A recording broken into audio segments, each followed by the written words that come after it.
Did I cover the main points? Skipping, or yeah. Yeah. I was not sure to understand. Did you see this as a problem that we were far from where the original? Well, is it a problem? Okay, that's actually a really good question. Jan asks, is it a problem that we've moved far from the original vision? It's not necessarily a problem in my view. The conference is what it is, but it's up to us to decide what we want the conference to be, and then to try and make it that.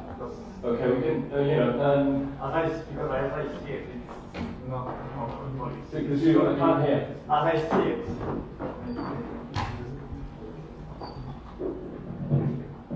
Because as I see it, it's not a problem. It should not be a problem because I like that we're able to get to see not just our small or European world that we always see, which is fine to see, but also seeing what others do.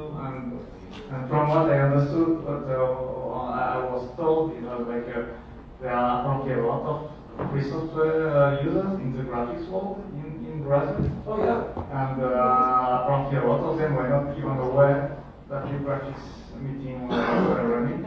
I've understood something. We have cross purposes. So that's maybe because actually I like the idea of maybe the graphics going to some other country and being more local. Maybe because maybe that was also a problem in previous with graphics. Also it was always the same project, the same big project always there. And maybe sometimes it's good also to see other more local projects using the graphics or developing the graphics and everything. So that's sure. But yeah, the attendance problem is definitely a problem. Thanks. And I'm sorry when I said we're far away from the original mission. I didn't actually mean geographically far. Yeah. I'm fine with being in Brazil. I love it. But I think it's a distance from the topic. The question is how much are we focusing on making Libre graphics suitable for professional graphic design work, or showing that it is already suitable, and how much are we having talks about things we've done that are not necessarily in that focus, as well as, of course, meeting people and having a meeting, which is great. I should stop because otherwise it won't be like so last question. I'm going to just have one comment on continuity. I guess there are some people who maybe haven't engaged after last LGM who are not here that are burnt out as well. So figuring out ways of passing on the baton to other people and letting other people do things is also something to be concerned about. Yes, thank you. Frank, introduce yourself. So my name is Frank. I'm a teacher at FondForge, and I also worked last year on trying to get a fundraising plan for the organization. And that's correct, nothing's been done. So last year we met and we said we were going to explore a number of options for fixing our fundraising operation, centralizing and organizing it. And the initial step for this was drafting a letter to another organization might act as an umbrella for fundraising, and then sending it. So we sort of wrote the letter, as in I mostly wrote the letter, and then it never got sent because, it goes through emails and people don't respond. But it's been a year, we really haven't gotten that done, and I think it's critical to the future of the organization that we have money available to get people here. And there's some organizations that can't afford to send people here. FondForge was able to pay for me to be here, and that's pretty much the budget for the year. But at the same time, it's not necessarily the most efficient way to do it. LGM can raise money where a lot of software projects individually can't, and it puts a huge strain on them to have to come up with $2,000 or $3,000 a year or more. For the GIMP, it's a lot more because there are more people to send people when LGM does have fundraising capability. So I think, to get things rolling, we really need to designate a fundraising committee, get the letter sent out, and have those people go through leads over the course of the next year and raise money for next year's event and the year after. So I want to get comments on that, and then we go from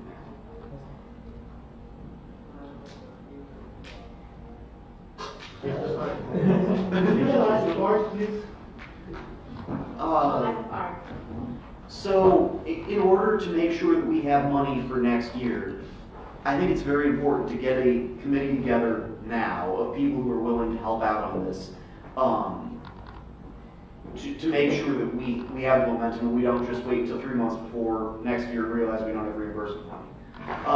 But for those who are new to LGM, in the past, we actually did have a budget to pay for people who were presenting or who worked on open source projects, you know, to come to the conference. It would cover their airfare. And that was really important, you know, for bringing certain people who couldn't afford to come otherwise or who wouldn't come otherwise but were important to the conference. And for us to get back to that, we need to fix our fundraising operation. The old one is probably permanently broken, and so we need to get that rolling again. Yeah, how about that?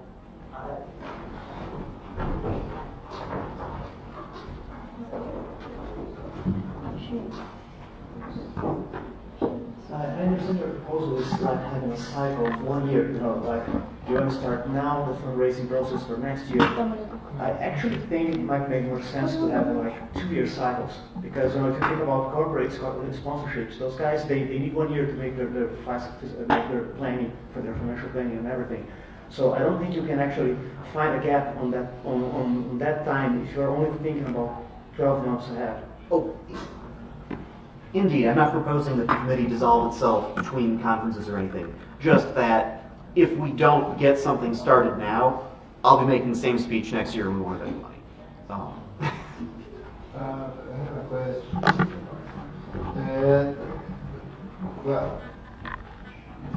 I'm new at everything here. But when somebody sponsors an event like this, which in my opinion is very important, it's very socially important, but it's no profits here, right? And also the open source software, no profits, assim que fala, sem lucros, no profit, no profit. And it's a surprise to me you say that GIMP is sponsoring us, since GIMP is no profits also. So even being no profits, somebody is interested in sponsoring GIMP, and GIMP is also interested in sponsoring LGM. But the sponsors in general, what are their interests when they sponsor these events? Because it helps a lot of us. But what really makes this happen in terms of money and funds? Does somebody from I just want to address 2 points. The money coming from GIMP is basically donations from individuals. We have the usual donation channels set up for us, and I think GIMP is in quite a privileged position since we are quite an old project, a well-established project with a huge number of users, especially if you compare it to the number of active developers. So this is where our money comes from, and for us, if you look at the history, LGM has started based on an initiative from GIMP people to find a way to not only have GIMP cons, which we have 2 or 3, but have a way to engage other projects, so to do a better connection between the projects. First example was basically how do we make cut and paste work between GIMP and Inkscape and stuff like this. So there was for us it's interesting. The LGM conference is interesting to meet people from other projects in a similar field to improve the cooperation between the Gráficos projects. And indeed, it is a problem if for us as the GIMP project, if we are at LGM and it's basically just GIMP from the developer's point of view. So for us, it indeed is, if this doesn't happen anymore, if people from Inkscape, then or whatever, no longer show up at LGM for whatever reason, then it will be pointless. Yeah, it will be. Well, we then can also use the funds to give internal developer meetings, and in fact we already had one this year, the Wilbur Week, which was quite successful in our opinion. But obviously we would like LGM to continue to exist and foster the software ecosystem. Yeah, that's basically our view, I think.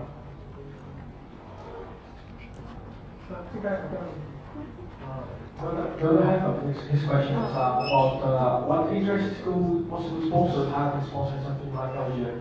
I think the World Conference is not closed. It exists so like there is it's inside corporation. There are departments of marketing that different. So one prime thing to get back is marketing returns, so which is you have me, another small sponsors, due to time constraints that I don't have to be organized. The three are explained as equal, and also we contribute much more to the conference than the other two sponsors. The other thing is that some countries do have laws that allow contributions to a conference like this to be related to taxes. So they get the exposure, like have the Octopus now exactly my employee, and they contributed to this conference some money. And they won't have any tax rebates for this, but depending on the country, depending on who do fund catching or how it's done, they get the tax refunds. And actually this is what have worked with funds from Canada for some years. And although the way to get it is confusion liberated and have a single point contact there on that would have without start to take too much time to be confusing. But the law in Canada does allow these. So people, corporations would make donations in Canada actually that got tax rebates, and that's funded a lot of people for LGM for the last few years or so. John?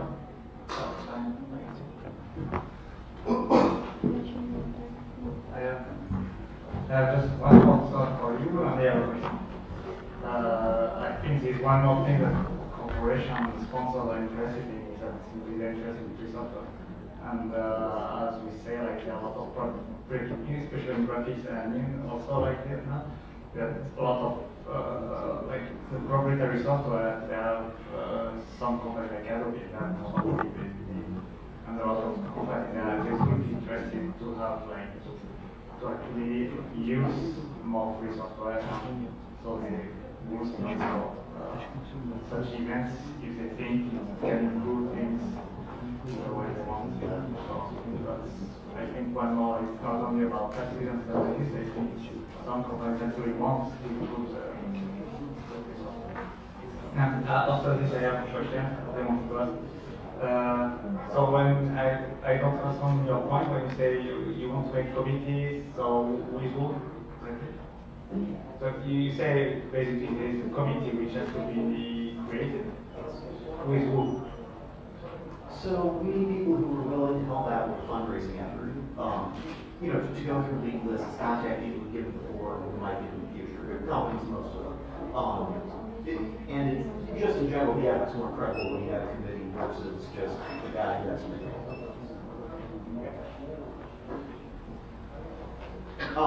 So obviously I'm willing to do this. Nate Willis, said he'd stay on from last year. But it would be nice to have a few other people if anybody's interested. Well, count me out. Okay. Well, in that case, we have a committee of 2, and I will continue. Count me as well. Oh, count in. Okay. Okay. Anybody else? One thing is, well, I have to admit that I can work in teams, but only if the team as a whole provides momentum. Like I can't drag anything along, so I will do all of the dragging. mean, I can also be interesting. Like, I'm just a little worried because, like, years ago when I first came to Libre graphics meeting, once I tried to do something on to make an answer on the mailing list, and I got private message that what I did was wrong, everything, and I got basically scolded it. And so since then I just read the Libre graphics meeting.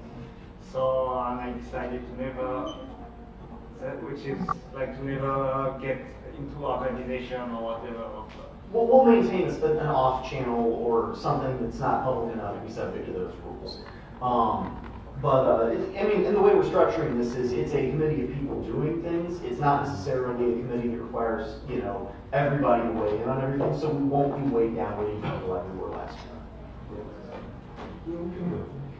One thing I want to add is the committee or everything maybe except for actual conversation with companies has to be transparent in the not invisible but in the obvious way. Like preferably no hidden mailing list but a public mailing list what efforts are going on, where are we standing at, and even how are our funds, what goals have we reached, because if people can't see that we are doing anything or that anything is going on, they are probably not less willing to contribute and donate stuff like this. Okay, so I think there are a lot of operational details to cover. We can discuss those and figure out how to handle that. But I'm pretty confident that, you know, with 5 people or whatever, this will be enough. We will work on this. It will happen. And assuming no unforeseen problems, we might have one next year. Any other questions, comments, concerns? Oh, okay.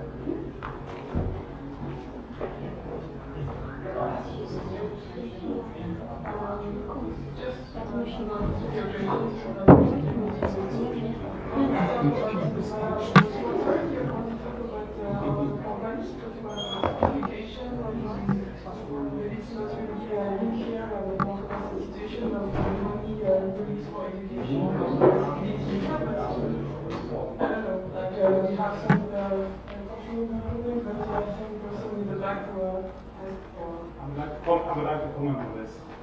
It's a question. Yes, but I would like to comment on that topic. And I don't know, like first was first, there is like a lot of negotiation on to pass proprietary on the software because you open this one and I don't know, I never made any negotiation to that, but that may be the track also to get money and to.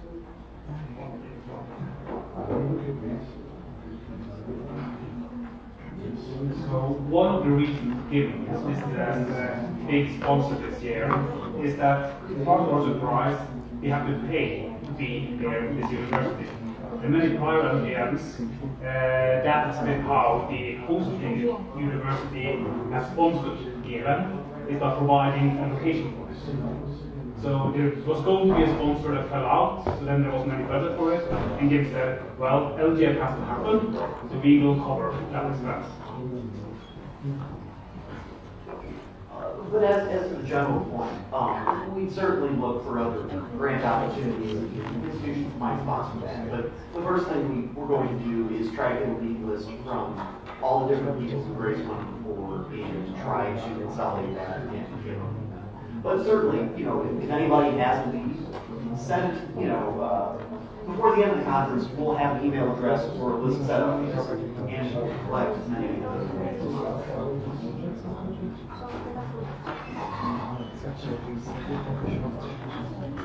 I think this is more of a general comment more on the first line talk, which is but both of them I think are about the general health of the event and the funding and attendance. I think I just want to make a general comment about the attendance.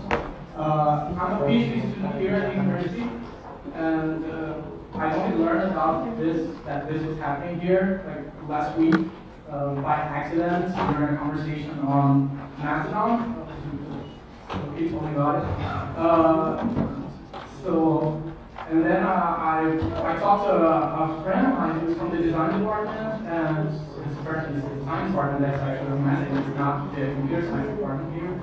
So I checked the website, and there's just a little bit of criticism about the organization thing, but I couldn't check the program until like a few days ago. So it was hard to tell people about it and what was going to happen here and to get people over. And so I'm a free software developer myself, and I'm pretty involved with free software. And I think that if I didn't know about that this was happening here, and I work in the lab in the next building, I think lots of people who would love to be here, they also don't know about it. And I think that one way to improve this would be wherever the next edition is going to be, it would be good to get in touch with local free software channels to advertise them a bit more, and maybe also the global channels. Like I follow many of these projects like GM Escape and as a user, and I follow them on Twitter and other channels, and I haven't seen anything about this event is happening here. So I think that if you are concerned about the attendance and things like that, then these would be some to improve.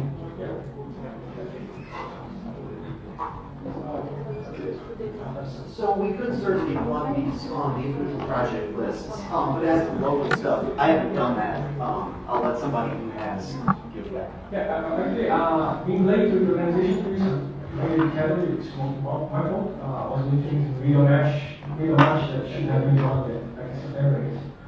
That's actually understanding as well.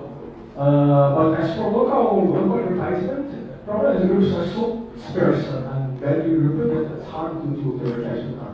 Not only me, but for anyone already there and advertising a lot of groups. So we have the videos running on the conference. So people can find the groups. I've seen the name sent to the group of one of the Portuguese Middle East. Nobody replying, someone just getting the name of the announcement of this conference this month. Probably you have me there. If you are the same team, Brazil is today. I could have maybe reply and explain it, maybe that's my fault. Maybe I should have set up a larger local team for that, but I didn't have that. I didn't have time to reply again, explain more maybe this. But probably have to do that.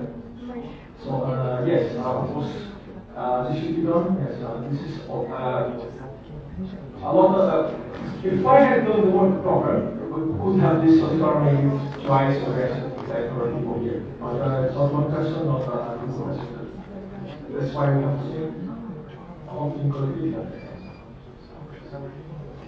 And certainly, for next year, we would try to put together a non-local organization to try, looking at channels too. I mean, putting these events together is a lot of work, and it's a lot to put on one small thing.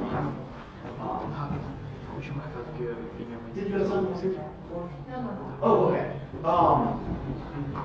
But certainly raising money for next year is the critical thing. Once we figure out how to do that, some of us may work on finding ways to plug the event better. I would like to do just, well, we are not developers, it is our first LGM as well, but we are power users somehow, and we would like to make our services available to the local organization, to the general one, where we could help with the visual identity, with the design part, with the website making, or making the campaigns, or anything like that. I just feel that we as people who would like to collaborate, if you could tell us how we could do it, because sometimes we just ask but people get returned, or maybe we don't find the channel to ask properly, so maybe making it easier as advice for people who want to collaborate. Would it have been helpful in terms of getting the website and the program done faster to have some on the ground help on it?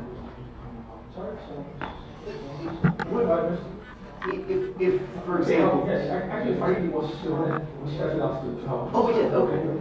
I think this maybe we could set up previous system. thought that you do a lot of things. And we have some people here that make this actually possible because they did step on John. Things like so we didn't find something. So how to move things. Maybe you could set up some protocols for that. This should have already happened. Let them talk to it. Also, I think when we set up a website, it will not be not 1 month, not 3 months, not even 6 months before. Like probably the website for next LGM, if it's going to happen, should be already set up. Yeah. Basically, there should be like a range of information, even whatever we have, basically. Whether there will be one. Yeah, but even like we have a range of dates. If we say it's usually happen between April and May, I mean that's something. If we didn't advertise at all this year, I think the graphics meeting. I think because there was no website and no program, we didn't know what to advertise. So on that note, once we figure out where we're going next year, I'll make sure that we get people who are willing to help out on the web and media stuff in touch with local organizers to make sure that stuff. So I'll take care of that.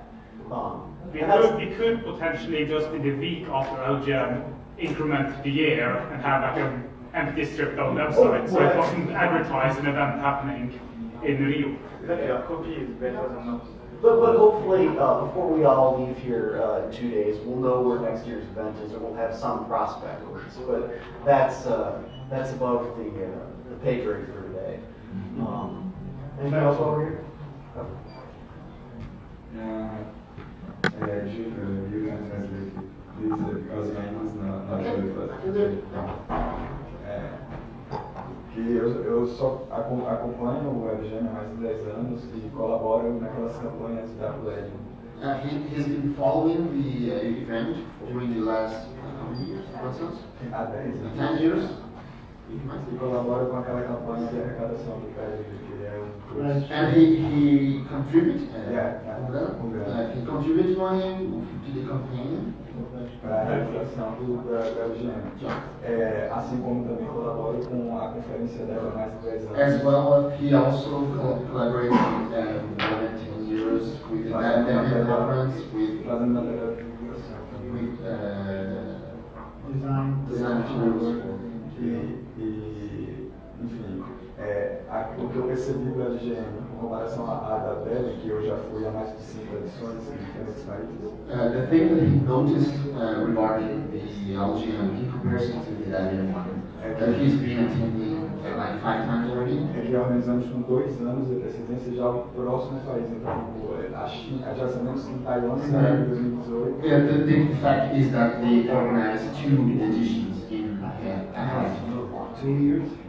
Yeah, 2 years. 2 anos de antecedência. Então, estamos decidindo hoje. Mas é um evento para 2 anos? Não. É um evento para 2 edições. Okay, 2 editions. They know the 2 next editions for 2 next editions.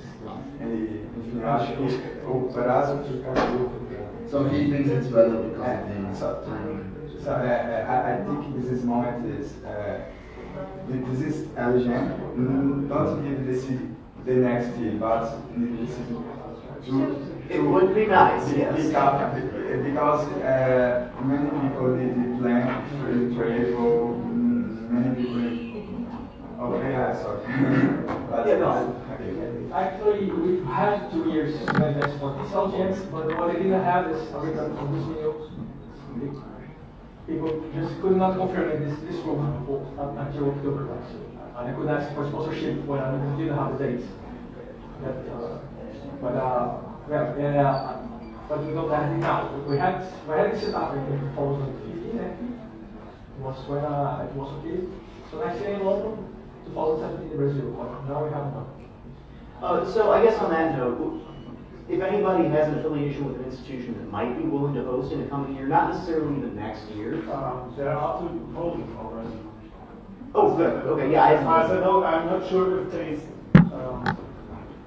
There are, as far as I know, there have been 2 proposals for the location next year. One, in, I think, Saarbrücken in Germany, and the other one from Milano in Italy, I think. I'm actually not sure. Not really firm. I'm not sure if they are still relevant, because I think there has not been any real follow-up on these.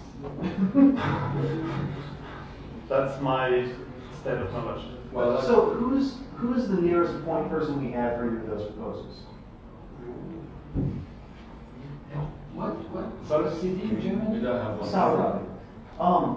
So, because I didn't even see that on the list. I just heard about it from other people. So, does anybody, can we find out who most recently discussed either of those proposals on the list? Okay, but anyway, if anybody, just because this is always challenging, if somebody thinks of an institution that you might have a connection to, on the host.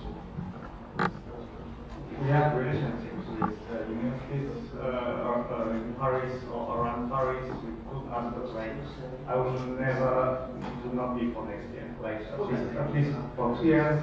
If we're interested, we actually would like to travel. But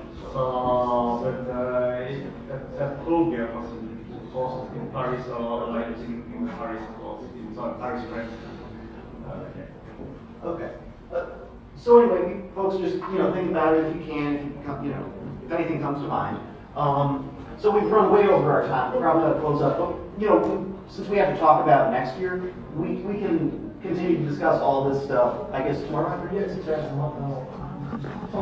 Oh, Sunday. Okay. But in any case, we'll circle back. Think about it. Think of any ways you may want to help out. If you think about future venues, and the rest of us will do our parts too. Anything else? Thank you. So, just for today, that's it. We will back tomorrow at 9:30 p.m. And I'll be there. And we should now follow what's going to have something to eat. Hungry. You can also wait. Okay, so I would like to thank you all for this enlightening day of conversations. And we will be getting together to have a beverage or convenience. And we advise that you leave your laptops and stuff at the hotel, and then we go together and Palestras knows some nice places that he can suggest. But then, how do we coordinate this? Oh, Lapos. Yeah, my suggestion is Lapos. But we will give the address to people here right now, or only say take me to park. Because Lapa is a big park, big place. The arc is a Lapa, the bar. How we don't get lost? Babylon. Maybe we should go together. Maybe we should be here or somewhere. Okay. Peraí, se quer balada ou se quer. Não, acho que não. Em Botafogo tem o Cobal, que é bem simpático. We will be discussing this right now. É só local people say Lapa e Botafogo. We will be deciding this, but we'll go together. I don't know anything else to say.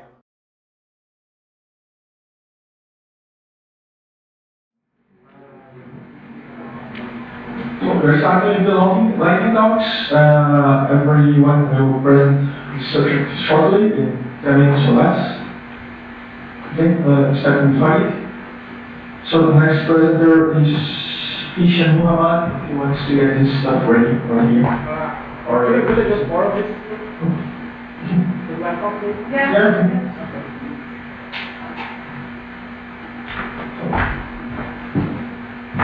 Let's take a short look at the state of the eating life.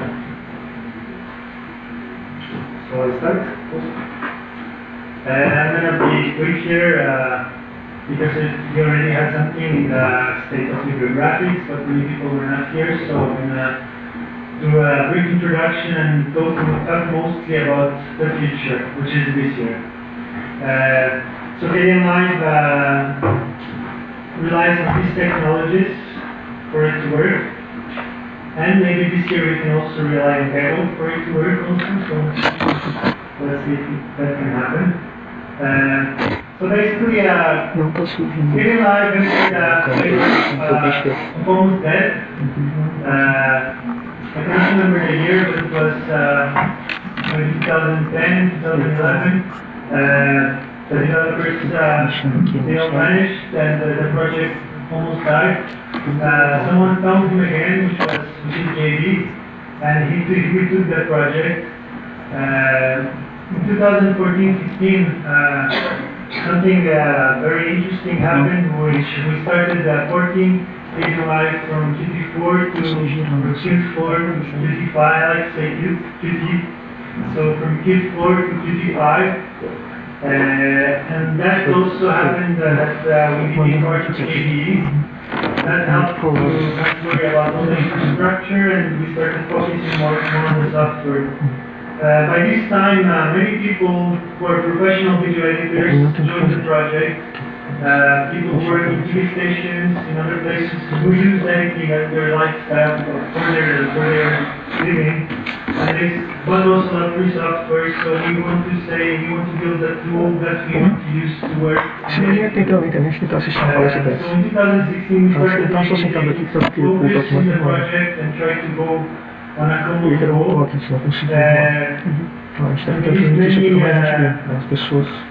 Many new features like 3-point editing, which is very important for the editing process.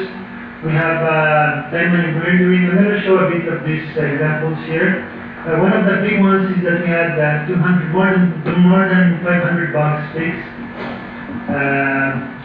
So many people complain that Kdenlive crashes.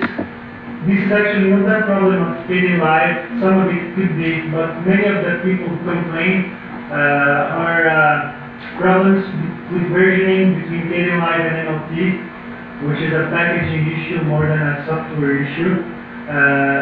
All the bugs that are reported that are drastic in crashes, they get corrected relatively quickly. So anyway, one of the big things we had was also a Windows Ultra release. Now we have a better release. We're also starting to do app image and snaps. We discontinued snaps. We now support Krita. We already do XCF and SDGs. We also have a new logo and a new website, which we did as a contribution to the project. Well, I'm going to talk a bit here about what we're doing now. There is a very big refactoring happening. Are you going to do the feature before you're going to explain what's there? Or? Yes, I'm going to...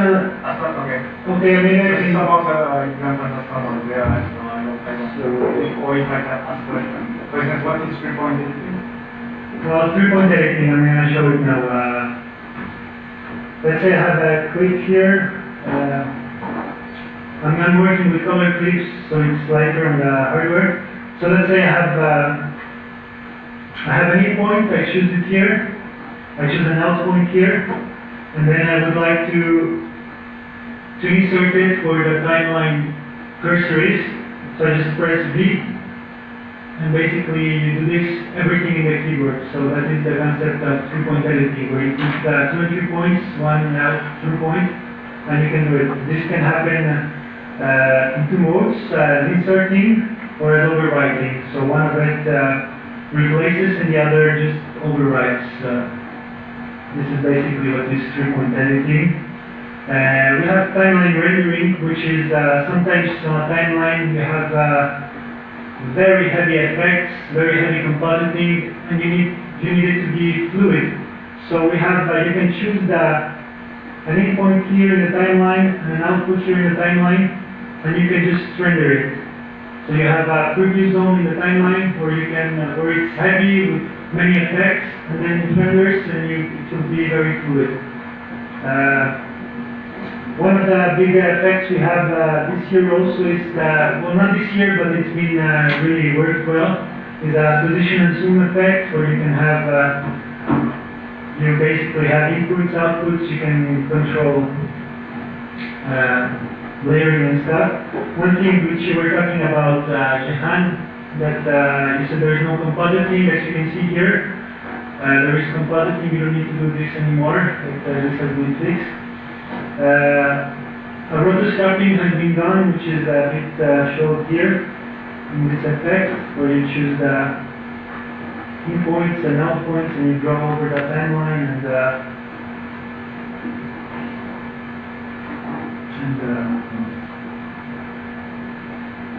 and basically you see like a small animation happening here. This is done through rotoscoping.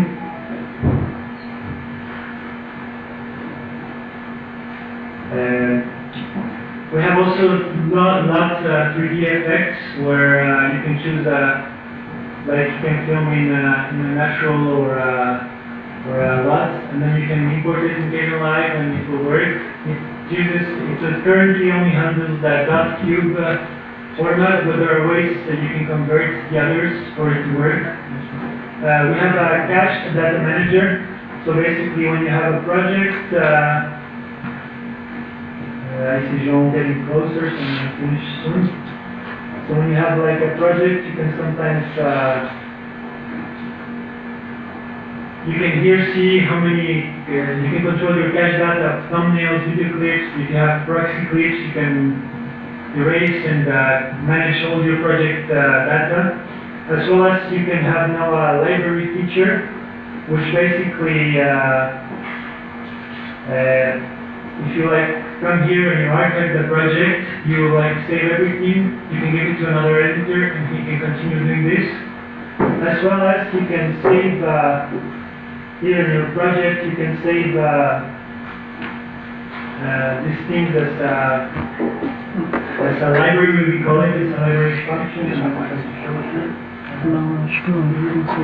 Basically, you select a sequence, you save it as a library, you select a sequence of clips, you save it as a library, it will be an NLP project or a series of other clips, and then you can open it and reuse it in another project. Maybe I can just talk a bit before finishing about what is happening now. So in August, we're going to do a 1708 release of Live, where we're going to have finished the final refactoring. We're dealing with code that's over 10 years old and very hacky, so it's going to get all clean. After this, we can start implementing row break features, because by the end of the year we plan to make this professional editing tool. And one of the main features that we need to add is advanced trimming tools, where you would have, let's say, clips in the timeline, and you could trim them in a way that is not possible in any free software program available today, which are techniques as scrolling and slide slipping and sliding. This is supposed to come by December, hopefully.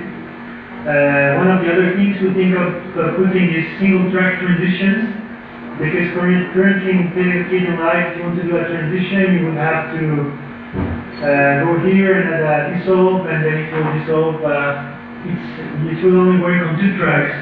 So what is going to happen by the end of the year is we're going to have 2 tracks on the same, 2 clips on the same track, and then you can do that compositing just by dragging to the left or to the right, you know. And one of the other things is we need to work on is an audio mixer, probably. Because a big part of everything is audio. You can look at Jacques Satia for this. We're looking at Q-Tractor's code or another program. We still don't know how to do this, but this is in the roadmap. So basically, these 4 features are what that are coming probably till the middle of 2018. I think that's it. You can join the community, KNLive.org, and there you will find me and all the other apps. Thank you.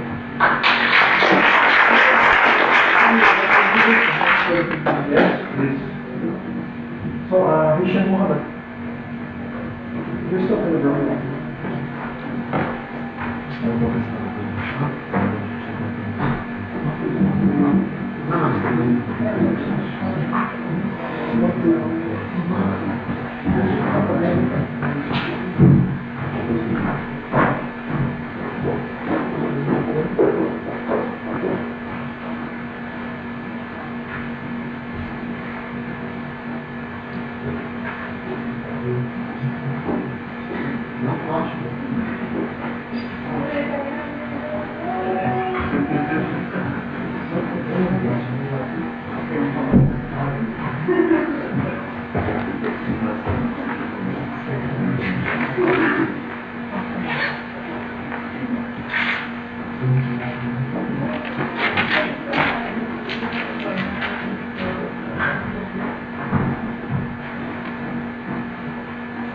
Hi,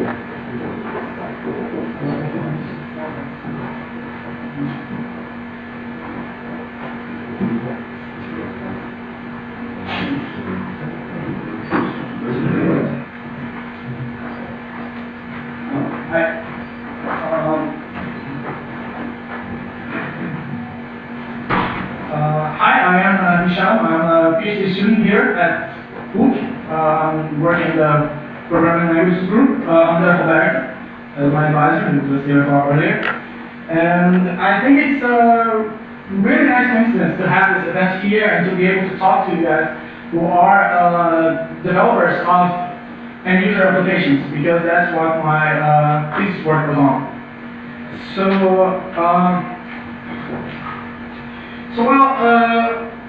In this influential book that was released in 1993, that ended up being very influential in the HCI, the human-computer interaction area.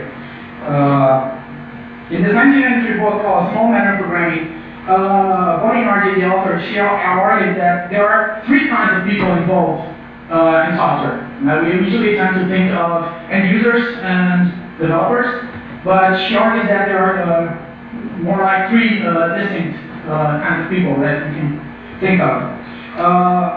End users, who are specialists of their own domains.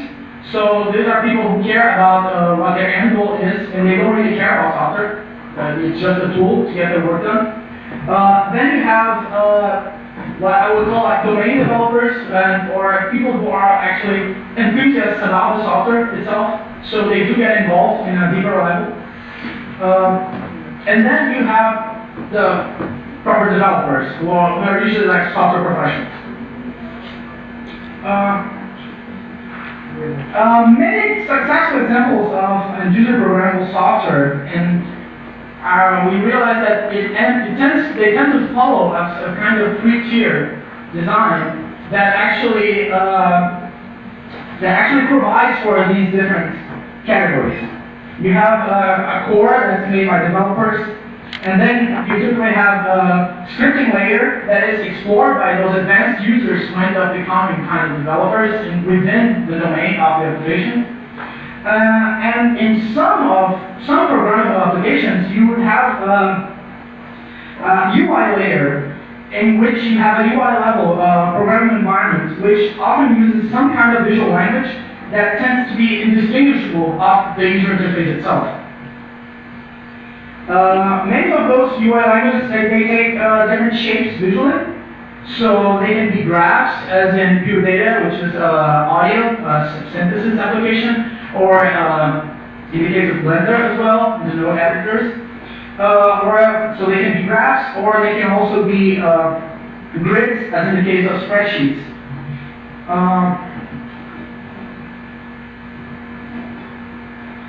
So what these different languages have in common is that many of those, they are data languages, which in the end is essentially a flavor of functional programming. So, however, the programming language community pays little attention to those kind of languages, and developers of these applications, who are domain specialists in their field, so if it's a graphic application, it's usually like graphics programmers, and music, it's computer music developers, they also pay little attention to programming language research. And the reason seems to be because those look like very simple languages compared to the languages that we use to develop software with. So in my PhD research, I studied the semantics of several of those end-user UI level languages. I produced formal models of some of them, producing specifications in Haskell for languages such as pure data and the LibreOffice calc, the spreadsheet component. And it turns out that those languages are not that simple. And the kind of ad hoc design ended up producing some unfortunate effects. Since we're in the lightning talk and short time, I'm going to only give like one example of the kind of problems that end up. As we all know, sometimes the interaction of wide attention features can have some very bad results. And to give just one example, pure data, which is the graph-based editing software for audio synthesis, Well, as you design it, as you added your graph, you can have multiple outputs per connection, which is something that we all want to have in a graph language. It features deterministic execution, so the semantic model of your data guarantees that graphs will be always executed the same way every time you run a document. Since they wanted to have delays and echoes and things like that, the graphs are allowed to have cycles, so you can have loops in them. And in order to control those loops and let the musician determine exactly what's going to be triggered when, you have two types of inputs, which are triggering and non-triggering. However, once you combine all of these features, you end up with this funny situation in which it is possible to have like these two very simple pure data programs, or pure data documents, that essentially look exactly the same, but that when you execute them, you get different results. So I won't get into the technical reasons why that happens, but it happens and it's even documented in the package stating warning. In short, the underlying problem is that the document model that's used in the application, it stores nodes and connections internally in the order that they were created. And the semantic model of execution that they created in order to be deterministic, it takes into account the order of the nodes, the order in which the nodes are internally stored in the document. So the difference between those two graphs is that the order in which those multiple outputs were connected in the plus node there. And because of the two plus nodes, one is a trigger input and the other one isn't. So, well, beyond that, in my work, I categorize the feature set of those applications in terms of some well-known categories in the field of data flow languages and some other categories that I come up with on my own. And having such a categorization and looking at those applications as data flow programming languages made it a lot easier to talk about those languages and reason about their design. So, in short, the message that I would like to spread here to end-user application developers is that one, scripting is not the only way to enable end-user programming, because you will be catering to just one of those three categories of users. And having some level of UI level programmability, it works wonders. Because people will use the software and just like connecting those nodes, it is like, oh, I'm using the program. They do not think that they're programming, but they are. So you get a lot, you can give users a lot more power. And however, this UI level programmability, it needs to be approached as programming language design in order to not end up with problems here. I have like many of those problems cataloged, and this is beyond the one example that I gave. And so many successful applications, they use data flow language, and there is a wealth of research in the area of programming language design on data flow languages, and it's important to get those communities in touch so that we don't repeat all mistakes. And I'm in time, and that's all for the moment. If you have any questions, you have to ask. No questions in my talk. Okay. But very quick, I don't know that the game agent today writes that sort of thing. It doesn't have any right. But the game agent nowadays, it's so great, but this guy relies on what to do.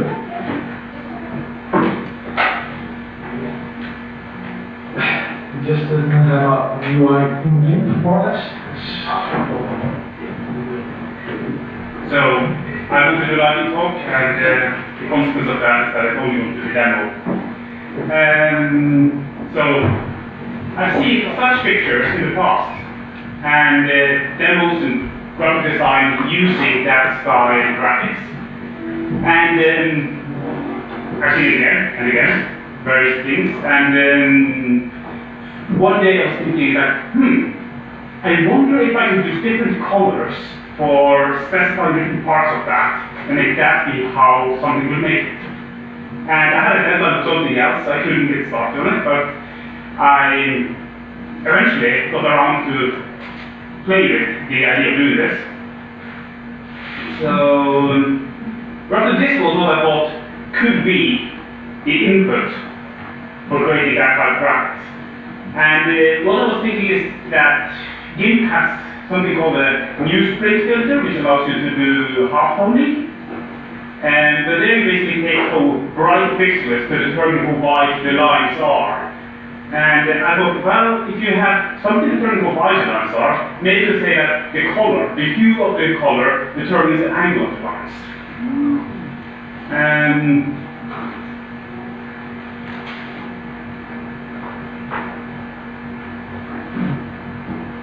So, I'm showing you what has ended up being the full UI for this thing.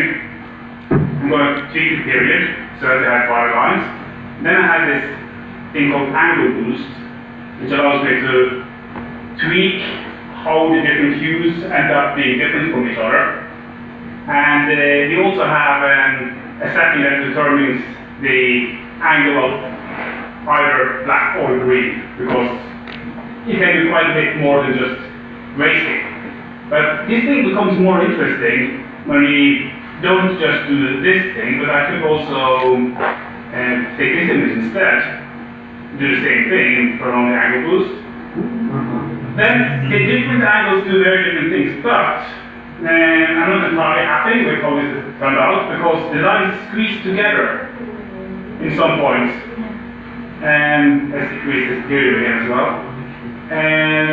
So for it to actually, in every small part of the image, do what I wanted, and I cheat and reset the coordinate system very frequently, and that gets messy.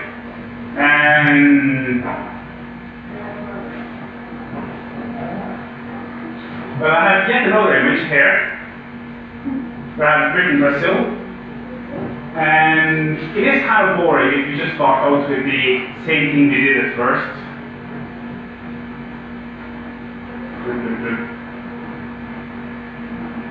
And if you tweak this, we would make it possible to read Brazil as well. It would make it use angles that are nicely contrasting with each other. But where this thing started surprising me is if you do things like blur the image. So you blur this Brazil, the quality is probably good enough. And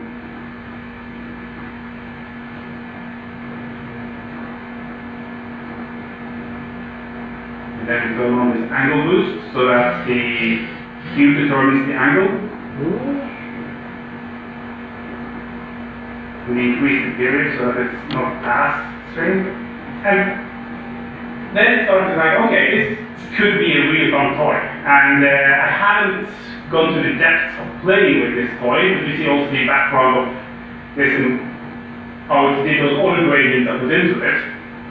And after having poked this for a little while, I realized that it was actually more or less exactly the same as the half-toning filter. So instead of figuring out where on the line to be and with a grid, then the thing does those things as well, but it kind of distorts the generated half-toning patterns based on the same parameters, so that it does different things depending on the color which was in the image.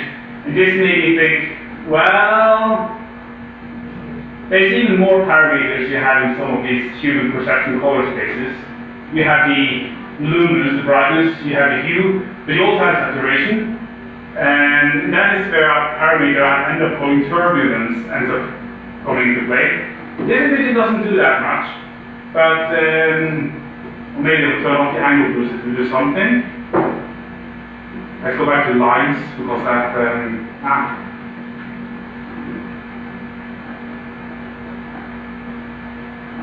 So this shows more what that turbulence thing does. It changes the period, the width of the lines, depending on how saturated.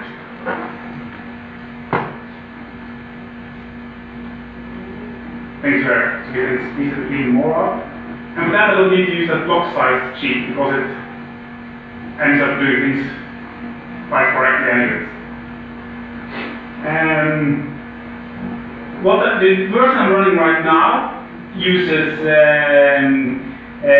CIE LCH as the color space, so it gets those very human split out perceptions. I need to do some integration of code and improvements to make it work completely correctly with what should replace newsprint, which is how the plugin is currently in GIMP. And because the version that currently is in GIMP, as a game operation, it will end up being the newsprint filter in the filter menu. This one is more or less the same. Just half-toning, we have control over the angle of the blackness, and we can turn on the same thing of the angle boost, but I computed a slightly different way in this one, because we still have the ability to use an RGB or CMYK color model and do the separation and layer up the pieces on each other as well. Which is also very different half-toning patterns are useful. And I think I will, well, we can take one more stretching this image before I show the thing that I had as part of my earlier talk as we ended in QA. If you blur this image, that's not there, that's a proper GIMP filter. We blur this image, not too much. Blurring the image means that we have very gradual transitions between colors in every place. It means that the patterns it generates should align more properly with each other.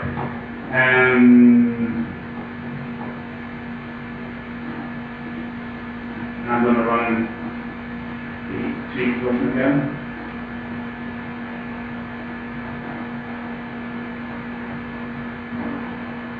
It starts doing rather strangely interesting patterns on photos, which in some are half-toning, but there's some form of half-toning on acid, or I'm not entirely sure. So we can go to this one and make it the RGB and increase the period.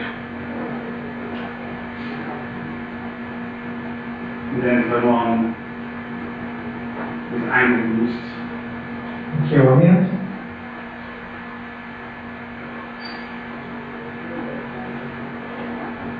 In the reduced period, we have, it is coloring, because the right colors per area are there, but it's done this really strange impressionistic rendition of it.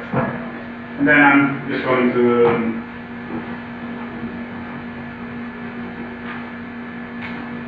open up the webcam again.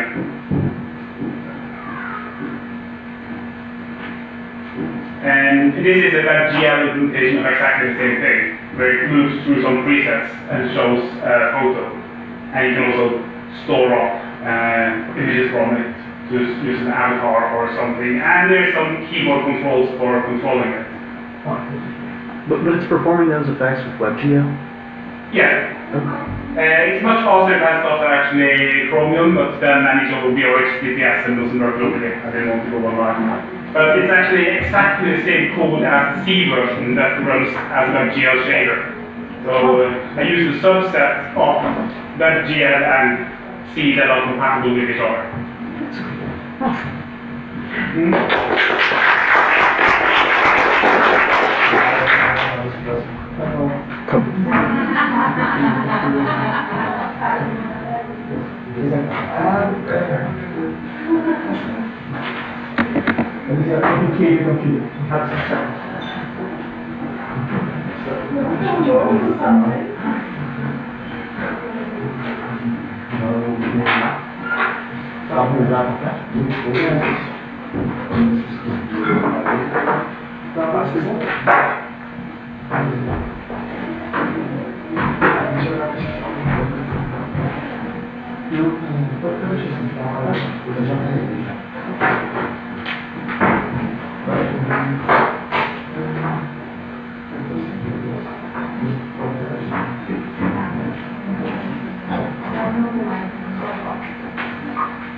Essa é a última.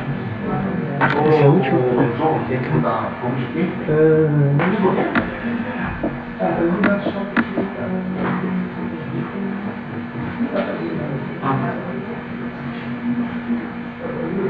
Hello, my name is Felipe Sanchez, and I would not talk about this, but I should mention that this is very similar to something I've done on Inkscape. I started developing Inkscape like in 2007 and worked voluntarily on the project for 3 or 4 years. And in Inkscape I've implemented like 70% of the SVG specification filter effects, which is the only portion of the specification that deals with pixel computations instead of vector rendering, right? And you can do something sort of similar to what you've been doing here with the filter, with the turbulence filter that generates the pattern, turbulent pattern, and the displacement map, which receives as an input the pattern of which distortion you want to make, and a second input is the image to be distorted. I wasn't doing any distortion of image. The only input for every pixel was the X and Y coordinates and color. Yeah, that's fine. You're distorting by modifying the image based on these parameters, which are given by one input. Okay, so but that's not the topic. I'm going to talk about the work I've been doing with Google, with data problems. So this has funding from Google, and it's a tool called Phone Bakery, which is used to help the Google Fonts engineers to onboard new font families to the Google Fonts project. So we have to test to validate several potential issues that font families might have. And this is a Python collection of scripts, and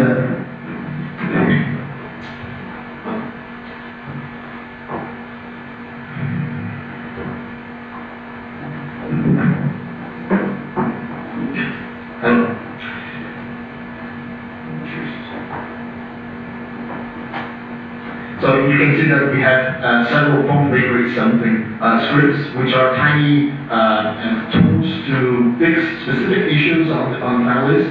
These are used by Dave and the other engineers while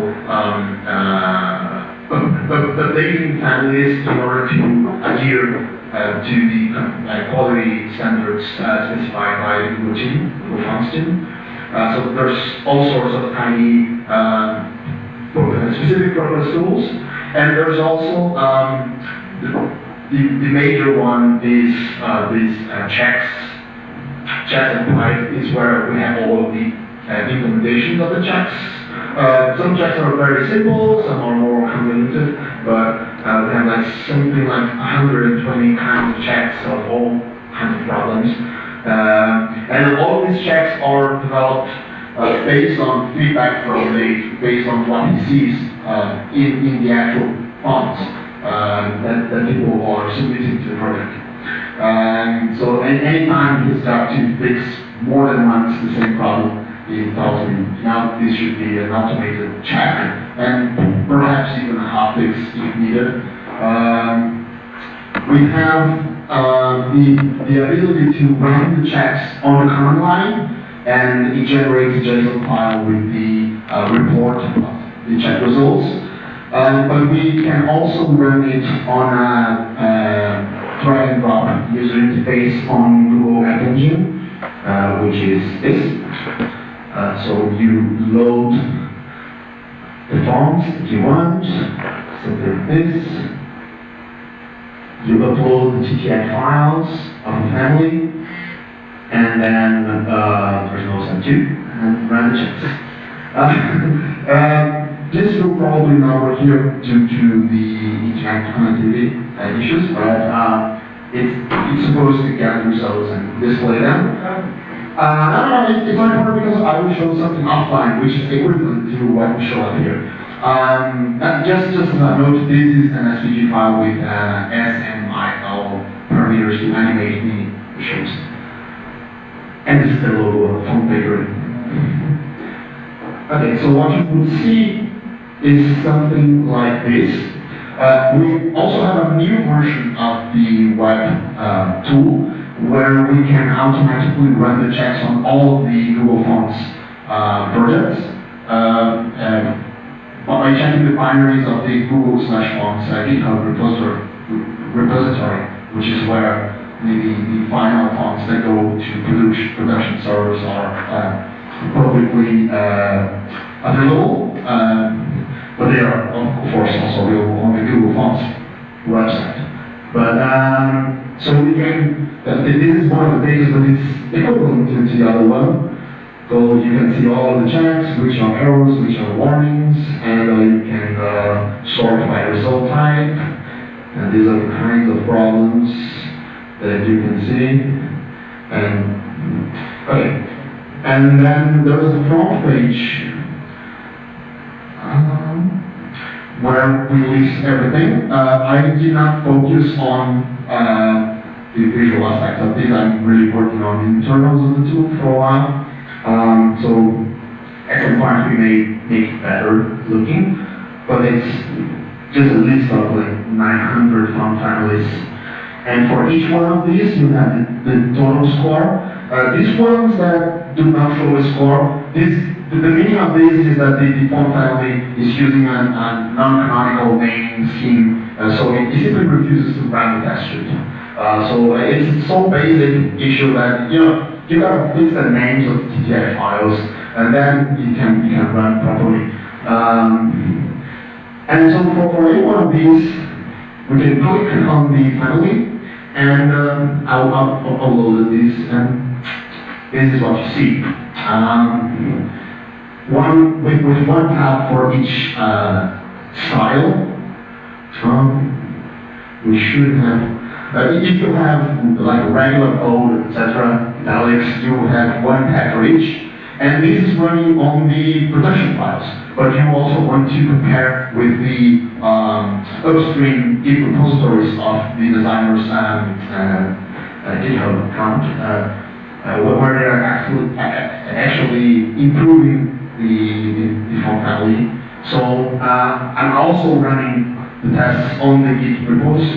And here you can see the change of the score. It's 0% because probably nobody touched this project after it went online on Google Fonts. But there are some other ones where you can see like a positive or a negative score, like it improved, things got worse. I'm working on actually displaying which ones are the tests that are regressions, so that we can actually see what broke and what needs to be fixed again. But this is a work in progress. Okay. And finally, one of the reasons why we changed from Google App Engine into the Kubernetes Dockerized infrastructure is because we can run this automatically for all of the fonts. So and also because there was some issues with running third-party sanitizers like OOT sanitize, some other the font forge checks. We also run them as one of the tests. Is running all of the tests from font forge. But for these external tools, we were having trouble in App Engine because it forbids Git idle, and it forbids running Python subprocess. So all of these external tools were not running on App Engine, but they do run on container-based new implementation. And this is another page which I found pretty useful, which is instead of seeing for each family all the checks, we can see for each check the score of all the families. So this is the visualization of the current quality of the Google Fonts repository collection. This is actually these are warnings that are not showing up here. When the progress bars are not shorter, it means that all of these are warnings. But I gotta fix this. You see that there are some checks that are fully passing. So it means that no font has this issue anymore. But it's good to have the checks as regression detection to the technical questions in projects, right? I'm sorry? 1 minute? Okay, I would like to make this less too specific. In order to enable people to actually run this on, like a time foundry might want to run this on its own, to check its own form projects. So I think it could become a generic, like canonical and generic font quality testing framework. And I would also like to have contributions. I'm doing this alone. And so if anyone wishes to work towards having a generic framework for testing fonts, I would be glad to help him. Thanks.